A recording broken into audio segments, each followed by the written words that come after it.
The Egyptian illegal immigrant suspected of unleashing a Molotov cocktail into a crowd of demonstrators last week, making his first appearance in federal court on Friday. Mohammed Solomon faces a federal hate crime charge that could land him in prison for the rest of his life. Meanwhile, a federal judge is blocking the attempted deportation of Solomon's wife and 5 children.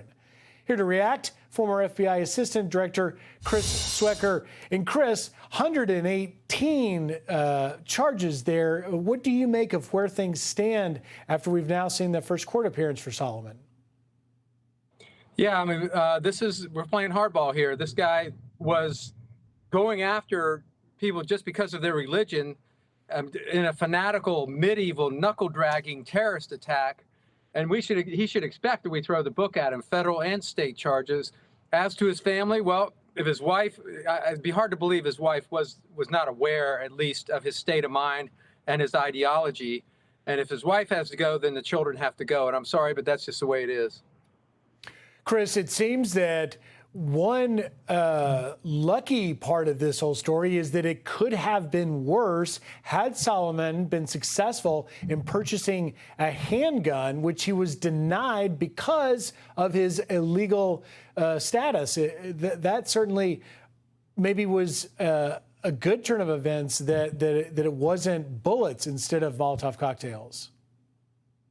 Yes, we've seen what damage one shoulder weapon can do, one semi-automatic or automatic rifle can do. So yes, I mean, this was sort of a primitive medieval way of trying to conduct a terrorist attack. He intended to set people on fire, and he threw, one Molotov cocktail, obviously two, may have landed and got the gasoline on the victims, and they were burned.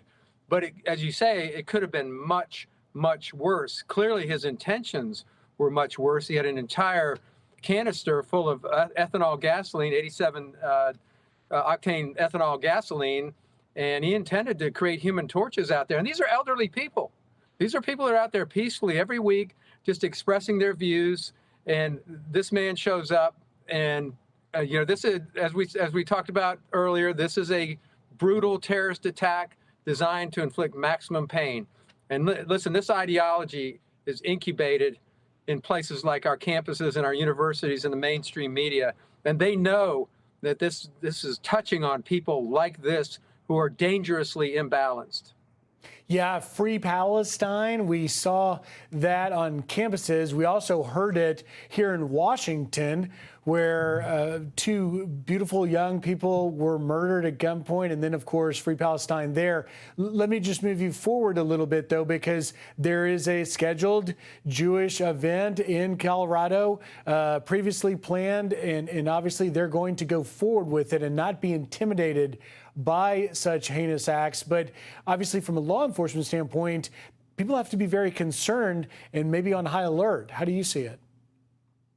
Yeah, as they should be on high alert, and they should go forward with the event. We don't want to give in to this terrorism of any form.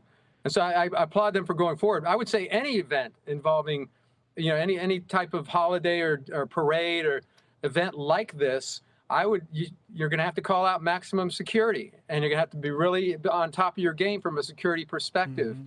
The word is out there. This Free Palestine jargon is really code for the people like this. It's their activation. It's go out and take matters into your own hands. Go do one for the team, and the team is Hamas and Hezbollah and terrorist organizations like that. They know the terrorists know they're activating people like this.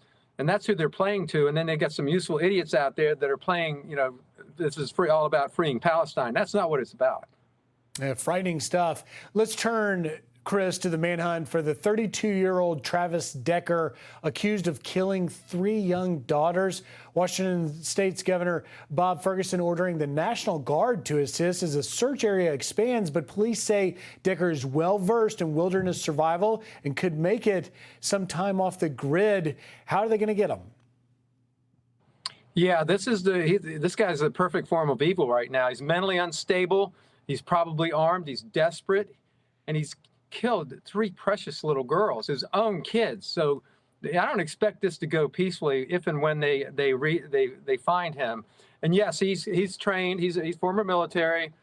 He's trained, he probably knows that area reasonably well. Reminds me a little bit of the Olympic bomber Eric Rudolph, who knew his area well. And you're just going to have to bring out the numbers on this. This is a ground search and rough terrain, and there are areas probably where he can see them, and the searchers can't see him.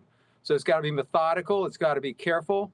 And, in the end, he's going to get caught. I mean, it's one way or another, whether it's, whether he shoots it out with them or kills himself, whatever, he's going to get caught. And, this is always the case, no matter how long it takes. It took 5 years with the Olympic bomber. It's not going to take that long with him. But this is, I'm trying to understand why he even had visitation with his children, not to get off your point there. But he had no business having unsupervised visitation of his children, given his instability, staying at the National Guard Armory, staying in campsites. I'm just scratching my head on this one. Yeah, as we look at the faces of his 3 beautiful daughters that he took their lives, we'll see how long it takes to get them. Hopefully no one else gets hurt. Former FBI Assistant Director Chris Swecker, thank you for taking time. Have a good weekend. Thank you. Hey, it's Will Cain. Click here to subscribe to the Fox News channel on YouTube. It's the best way to get our latest interviews and highlights. And click to subscribe to the Will Cain podcast for full episodes right now.